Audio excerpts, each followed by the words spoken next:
Ladies, you've held your silence. You've honored the no contact rule not out of bitterness, but out of power. You've used the silence not as punishment, but as a period of transformation, and now he thinks he knows your next step. He thinks you'll come back soft, forgiving, familiar. Silence is power. It is often misunderstood, mistaken for weakness, or seen as an empty void. But in truth, silence is a strategic decision, a deliberate act of self-control that commands strength. After a breakup or a moment of emotional disconnection, choosing not to speak, not to reach out, and not to explain is one of the most powerful things a person can do. It isn't about winning someone back or manipulating outcomes. It's about reclaiming your center, your energy, and your identity.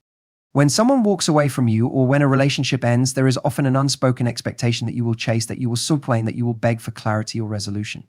The world conditions us to seek closure from others, to wrap things up with conversations that rarely bring peace. But true closure is internal. It is the realization that you don't need the final word to be heard. You don't need validation to feel worthy. And you certainly don't need to engage with someone who has already chosen to walk away from your presence. Silence becomes powerful the moment it is no longer fueled by pride or revenge, but by self-respect. In the silence, you begin to hear yourself again. You start to recognize the ways in which you were giving too much, settling too often, and asking too little of the other person. You begin to feel your own rhythm, your own needs, and your own voice. That quiet space, once filled with conversations, arguments, or constant checking of your phone, becomes sacred. It's where you rediscover your standards, your joy, and your independence.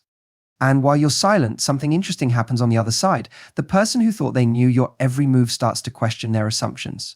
The one who expected you to reach out, to fold, to return with soft apologies or desperate questions, finds themselves faced with silence that grows louder each day. They may scroll through your feed, check your stories, or ask mutual friends how you're doing. Because the silence you hold is not invisible, it's a message. One that says, I do not need to chase you. I do not need to explain myself to be at peace. What they don't realize is that this silence is not about them anymore, it's about you. It's about detachment, not just from them, but from the version of yourself who needed their validation. In silence, you break free from old patterns. You stop romanticizing red flags. You stop explaining your value to someone who didn't know what to do with it. You stop investing in someone who made you question your worth. Your silence becomes the boundary they never saw coming. It says, you no longer have access to my energy. It's not shouted, it's not texted, it's not posted, it's simply lived. You wake up, move forward, and create a life that doesn't revolve around them. You evolve quietly without seeking attention or response. And make no mistake, silence is not passive. It is active, intentional, and deeply personal. It doesn't mean you're doing nothing, it means you're doing everything that matters. Healing, reflecting, growing, and most of all, protecting your peace in a world that often tries to pull you back into cycles, you back into cyclone. So let them wander. Let them sit with your silence, because in that silence you found your power, and there's nothing louder than that. He expects the old you, the version of you that would over-explain, over-apologize, overstay, the one who would shrink yourself just to keep the peace, who would break your own boundaries in the name of love. He remembers the girl who would text first, call back, chase after clarity, even when she was being fed confusion. He expects her because that's who he left. That's who he thought would be waiting when he decided to come back, or when curiosity got the best of him. But what he doesn't realize is that no contact wasn't just silence. It was transformation. The old you was emotionally accessible at all times, always available to explain your side, to hold space for him, even when he gave you nothing to hold on to. You fought to be understood by someone who had already made up his mind. You forgave easily, often too quickly, because your heart was too generous and your hope too strong. You were loyal beyond reason, faithful to a future that only you were trying to build. And even in your moments of hurt, you still tried to be the one to fix it. He expects that woman. He expects to find the same energy waiting for him, that familiar softness, that open door, that lingering affection. He assumes time stood still on your end. He assumes you've been counting the days, rereading old messages, replaying old memories, and waiting for the moment when he'd return so you could finally pick up where things left off. But he's wrong. What he doesn't expect is the woman you became in his absence. The woman who cried and then got tired of crying. The woman who finally sat in her pain long enough to understand it, to learn from it, and to rise above it. He doesn't expect the woman who no longer romanticizes bare minimums, who no longer begs for clarity or closure, who no longer puts someone else's comfort above her own self-worth. He doesn't expect the boundaries. He doesn't expect the silence to last this long. He doesn't expect you to mean it when you say nothing. Because silence from someone who used to fight for the relationship is the loudest shift of all. It's not that you don't feel anymore, it's that you finally learned how to feel without acting out of desperation. You finally learned how to value your energy. You finally learned that love shouldn't feel like confusion and peace shouldn't feel like punishment. He expects the old you because he hasn't done the work. He hasn't changed. People who stay the same often assume others have too. But You've evolved. You've leveled up in ways that don't require announcement. You don't need to prove it with posts or declarations. Your peace speaks for itself. Your absence does all the talking. And if he does reach out, it won't be the reunion he imagined. It won't be that emotional, nostalgic moment he pictured. He'll be met with grace, perhaps, but not availability. He'll be met with kindness, but not invitation. Because the new you doesn't need what the old you used to crave. The new you remembers the lessons, not just the love. And while he expects the old pattern to resume, he'll be met with a reality that's unfamiliar to him, one where your story no longer includes him. The unexpected move is indifference. Not anger, not sadness, not a long emotional message trying to make him understand how he hurt you, not a dramatic exit or a hopeful return. Just calm, quiet, genuine indifference. That is what he never saw coming. And that is what shakes him more than anything else ever could. Because indifference means you've truly detached not from the memory, but from the hope. It means you no longer need his apology, his attention, or his presence to feel whole. He expected emotions, he expected a reaction, he expected you to still be tethered to what you once shared. Even if it ended badly, even if there was distance, he believed a part of you would always care a little too much. That's what most people expect when they've had access to your vulnerability, when they've seen you at your softest. They assume they'll always be able to provoke a response, but what they don't understand is that real healing isn't loud. It doesn't come with announcements or confrontations. It comes in the quiet moments when you choose peace over explanation, when you stop checking for signs, when you no longer flinch at his name. Indifference isn't cold. It's clarity. It's the space you reach when you've looked at the situation from every angle, felt every emotion, and decided it no longer has a place in your future. It's not pretending you don't care. It's realizing you genuinely don't. It's walking past someone who once meant the world and not needing to rehash the past. It's being in the same room, the same app, the same city, and not feeling pulled to reconnect. That's the move he never predicted because he thought there'd always be a part of you stuck on him. He might confuse it for bitterness at first. He might think your silence is a power play or a temporary phase. But over time, he'll realize it's not. It's not about punishing him. It's not about making him feel what you felt. It's about finally being done internally, emotionally, and energetically. He might reach out one day with a casual message, thinking it'll stir something in you. He'll expect a response, some familiar warmth, some trace of the old dynamic, but the response he gets, if he gets one at all, will be calm, detached, and unbothered. That's what catches him off guard. There's no script for indifference. No need to prove anything. It's the absence of need, the absence of attachment, and it can't be faked. You don't get to indifference by numbing your emotions or pretending you're over it. You get there by facing every part of the truth, by sitting in the discomfort, by grieving the version of yourself that tolerated less than she deserved. It's a quiet power, but it's the most profound one you'll ever carry. And the beauty of indifference is that it frees you. You're no longer weighed down by what he's doing, who he's seeing, whether or not he's thinking about you. You're not analyzing the past, hoping for a redo. You're not wishing for closure. You're not angry, not sad, not even interested. You're just done, not in a spiteful way, in a peaceful one. In a way that says, I wish you well, but I've moved on. He never expected that. He expected fire or tears or longing. He never saw the stillness coming. But that stillness, that's the real ending. Not when you walked away, not when he stopped calling, but when you stopped caring. That is the unexpected move. And that is the one that finally sets you free. Closure comes without a word. It's not something that can be handed to you in the form of an apology, a heartfelt conversation, or an explanation of why things didn't work out.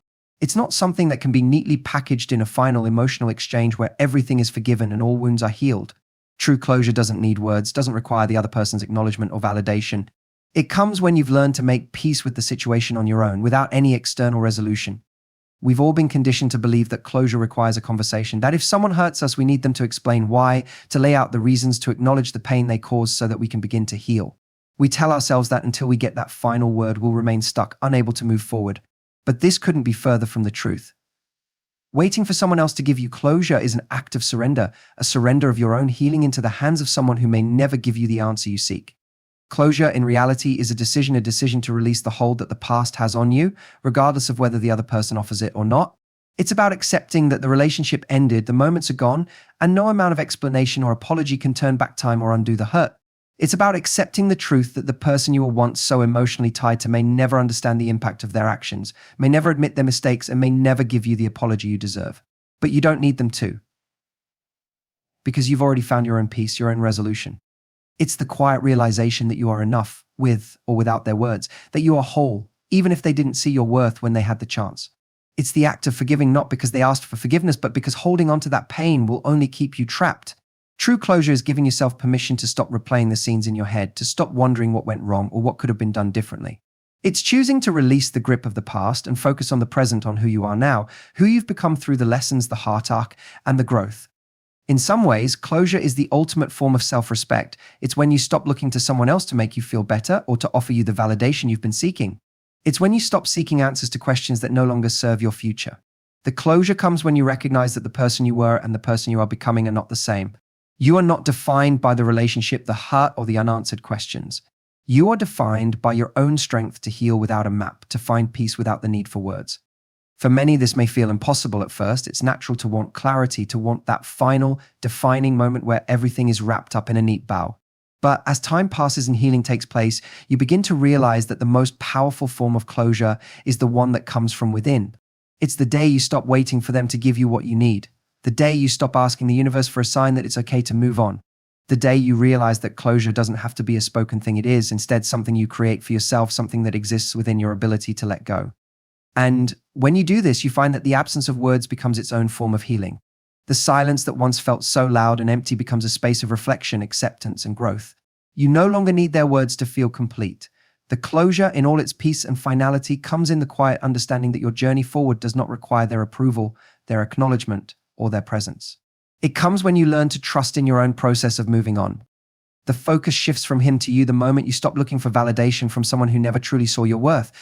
For so long, your thoughts revolved around him, wondering what he was doing, why he hadn't reached out, whether he still cared. Every action, every word was analyzed with the hope of deciphering some hidden message that might reveal the truth. But what happens when you stop focusing on him? What happens when the lens shifts and instead of looking for signs or clues from him, you turn inward? That is when everything changes. When you stop giving him the power to occupy your thoughts, you reclaim the most important part of yourself, your peace. You stop waiting for him to give you the closure you deserve. You stop worrying about how he feels, whether he's moved on, or if he regrets his actions. For the first time in a long time, the question isn't, does he care? But do I care enough about myself to let go of someone who didn't cherish me the way I deserved? That shift is not just a change in perspective, it's a reawakening of your own power. This shift is subtle at first, almost imperceptible. You might catch yourself not checking his social media as often or not wondering what he's doing. Instead of feeling a pang of longing when you hear his name or see his picture, you begin to realize that life continues without him. You start to see how much energy you were giving to someone who wasn't giving it back, how much of yourself you were sacrificing to keep a connection that wasn't serving you. The shift happens when you stop thinking about what he's doing and start thinking about what you want to do with your life. When the focus shifts from him to you, you begin to remember who you were before you became entangled in the relationship. You remember what you love, what brings you joy, what makes you feel alive. You start to take more time for yourself to nurture your body, to pursue your passions, to build the life you deserve. The things that once seemed secondary, your dreams, your hobbies, your career, your friendships start to take center stage again. And in that, you begin to find a new sense of purpose that doesn't depend on him or anyone else. You realize that your worth was never tied to his approval or affection. It was always yours to define. This shift is freeing. It's like shedding a weight that you didn't realize you were carrying. When you were focused on him, everything in your life seemed to revolve around his actions and reactions. You walked on eggshells, worried about how you were coming across, whether you were doing enough, being enough. But when you turn the focus back to yourself, you begin to see how much of your energy was being drained by seeking his approval. You begin to reclaim that energy and direct it toward building a life that fulfills you, one that doesn't require anyone else to validate your worth. You might start to see new opportunities in your life, whether it's pursuing a goal you had put on the back burner, traveling to places you've always wanted to see, or even meeting new people who appreciate you for who you truly are. The focus shifting from him to you opens up space for growth, for healing, and for moving forward. You start to take pride in your own accomplishments instead of measuring them against the past relationship. Your happiness, your success, your journey are no longer tethered to what he might think or feel. And as time goes on, you'll notice that the more you focus on yourself, the less room there is for him in your thoughts. The more you invest in your own life, the less you care about whether or not he's still thinking about you. This isn't about revenge or trying to make him jealous. It's about the simple act of recognizing your own value and choosing to live your life on your terms. The moment you shift the focus from him to you, you realize that your happiness isn't something he has to give you. It's something you create for yourself. Reclaiming the narrative is an act of power, a declaration that you will no longer let someone else control your story. For so long, your life may have been shaped by the choices and actions of others, especially in relationships where you were defined by the role you played for someone else. But the moment you decide to reclaim your narrative, you shift the focus from the past, from their perspective, from their actions to your own. You take back the pen and write the story that belongs to you, not the one that was dictated by someone else's limitations or misunderstandings of who you are. For so long, you may have let your identity be tied to how others saw you. Maybe you were the supportive partner, always there for him, always sacrificing your own needs for the sake of the relationship. Maybe you were the one who constantly gave, constantly forgave, never asking for much in return. And when the relationship ended or things fell apart, you were left trying to make sense of a story you didn't write, a narrative where your worth was determined by someone who didn't fully appreciate you.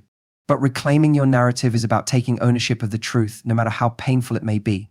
It's about recognizing that your worth was never dependent on how someone else saw you. When you reclaim the narrative, you stop seeing yourself through their eyes. You stop measuring your value based on the love or affection you received from someone who couldn't or wouldn't give you what you needed. Instead, you begin to understand that your worth is intrinsic, not reliant on anyone else's approval. You no longer need someone else's validation to feel whole. You recognize that you are complete as you are, and that your story is yours to shape. This means no longer allowing the past to dictate your present or your future. The person who walked away, the person who failed to see your value, no longer gets to define your sense of self. You reclaim the narrative when you choose to stop looking back, when you choose to stop replaying old conversations, rethinking what went wrong, or wondering what could have been different. Instead, you focus on what you've learned, on the strength you've found, and on the person you've become in the process. In reclaiming the narrative, you stop allowing the ending of a relationship to be the defining moment of your life. That chapter may have been painful, but it doesn't define your whole book. You have the power to write new chapters, to explore new possibilities, and to rediscover parts of yourself that you may have forgotten while you were busy making someone else's story your own. You get to decide how the story unfolds from here, and it doesn't have to be limited by what happened in the past. You also stop allowing others to tell you who you should be or what you should have been. No longer are you defined by society's expectations or the opinions of people who don't understand your journey. You reclaim your story by refusing to live according to someone else's narrative of what you should have done or who you should have been in a relationship. You choose to live authentically, to embrace the parts of yourself that make you unique, and to stand strong in the truth of who you are, whether or not others approve. You also stop allowing others to tell you who you should be or what you should have been. No longer are you defined by society's expectations or the opinions of people who don't understand your journey. You reclaim your story by refusing to live according to someone else's narrative of what you should have done or who you should have been in a relationship. You choose to live authentically, to embrace the parts of yourself that make you unique, and to stand strong in the truth of who you are, whether or not others approve. By reclaiming your narrative, you finally stop waiting for someone else to validate your story. You stop seeking closure from the person who didn't appreciate you in the way you deserved. You no longer wait for someone to recognize your worth because you've already recognized it. And with that recognition comes a deep, unwavering sense of peace and strength. You become the author of your own life, and no one else can take that power away from you.